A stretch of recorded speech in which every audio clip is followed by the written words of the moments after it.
de votre réponse. Merci. Je vous remercie. Nous pouvons passer à la question de Monsieur Thierry Benoît, Monsieur le ministre de l'Éducation nationale, que nous accueillons. Monsieur le ministre de l'Éducation nationale, puisque vous nous faites l'honneur d'être présent, une fois n'est pas coutume, je voudrais commencer par vous féliciter et vous rendre hommage pour la manière dont vous conduisez et vous exercez votre ministère, avec sérieux, de manière consciencieuse et compétente. Je le dis, je suis parlementaire depuis 10 ans, j'apprécie vraiment la tonalité que vous donnez à votre mandat, vous honorez la politique, mais puisque dans le civil, vous êtes un haut fonctionnaire, vous honorez aussi les hauts fonctionnaires. Et donc, je tenais à vous le dire. Monsieur le ministre, je voulais vous parler des langues régionales, et plus particulièrement du gallo, puisqu'en Bretagne, nous avons 2 langues régionales, le breton parlé dans la partie occidentale et le gallo parlé dans la partie orientale. Depuis 1983, le gallo bénéficie d'une option au baccalauréat. Il est enseigné en collège, en lycée, à l'université, par des enseignants, je dirais, qui sont des pratiquants. Cet enseignement est en péril, il est fragilisé et se pose un problème, une question de renouvellement des enseignants qui savent professer le gallo. La situation devient critique et ma demande, Monsieur le ministre, au nom des 200 000 locuteurs qui parlent le gallo et qui transmettent ainsi notre patrimoine historique, culturel, mais aussi le patrimoine oral de la Bretagne, eh bien, au nom de ces 200 000 locuteurs, au nom des amoureux des langues régionales, je souhaite que le gouvernement mette en place une formation des enseignants du gallo qui pourrait se traduire par la mise en place de modules de formation à l'École supérieure du professorat et de l'éducation de Bretagne, sous l'égide de l'Éducation nationale, ou par la création d'un CAPES du gallo. Je vous remercie. Monsieur le ministre, vous avez la parole. Monsieur le Président, Mesdames et Messieurs les députés, Monsieur le député Thierry Benoît, d'abord merci pour votre propos liminaire qui me touche. Je vous remercie aussi de cette question qui est l'occasion pour moi de dire l'importance que j'attache aux langues régionales. J'ai été amené ici même à dire à quel point il y avait une unité de la langue française lorsque j'ai eu à parler du respect de la grammaire, en particulier à l'école. Cela ne doit pas être vu comme étant contradictoire avec l'importance des langues régionales, bien au contraire. Dans la vie linguistique de notre pays, il y a la langue française et puis il y a les langues régionales. Donc les 8 langues régionales métropolitaines et les 5 langues ultramarines sont une richesse pour la France et elles font partie de notre patrimoine et à ce titre, elles méritent en effet toute l'attention de l'Éducation nationale. Nous inaugurons cette année la première session de l'agrégation externe de langues de France, langue au pluriel, avec notamment un poste ouvert en breton et évidemment, je m'en félicite. Comme vous le savez, l'enseignement du gallo est soutenu conjointement par l'Académie de Rennes et par la région Bretagne.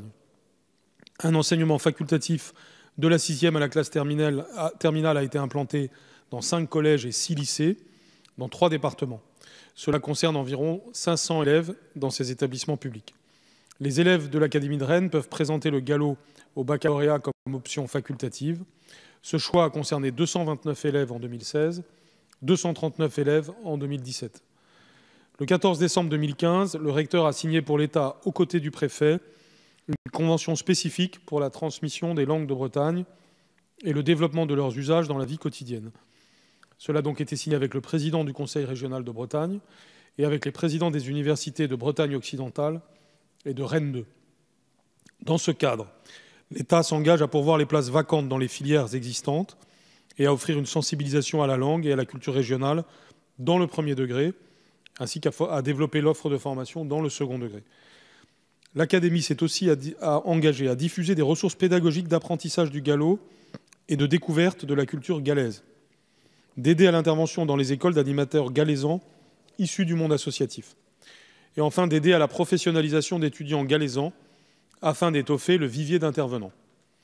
En outre, en formation initiale, le gallo est enseigné à l'université de Rennes 2, soit en option facultative de continuation, soit sous la forme d'une unité d'enseignement de langue.